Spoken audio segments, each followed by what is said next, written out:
We give you the base, you make it to taste. Let's make roasted sweet potato cubes. Add 1.5 tablespoons of canola oil, 1/4 teaspoon of salt, and an 1/8 teaspoon of pepper. Give it a stir, mix it together well. Now we're going to slice our sweet potato. We have 1.5 pounds of sweet potato and we're trimming off the ends first.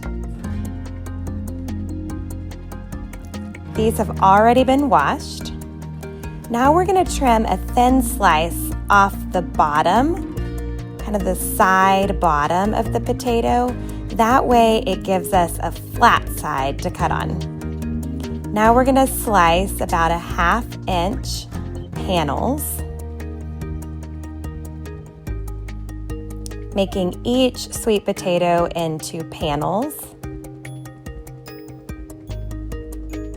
using that flat side to cut on so it doesn't rock and roll.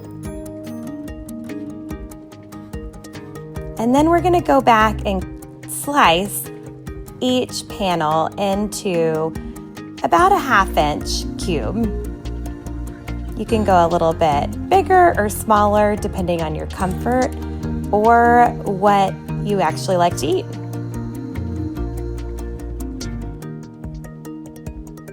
Continue to slice them all up, dice them into our cubes.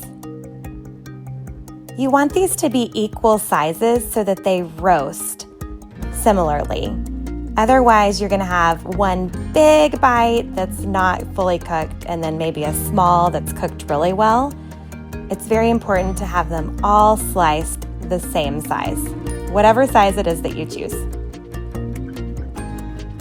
Now we're adding them to the oil, salt and pepper, and using a spatula, we're going to toss the oil mixture to coat those sweet potato cubes.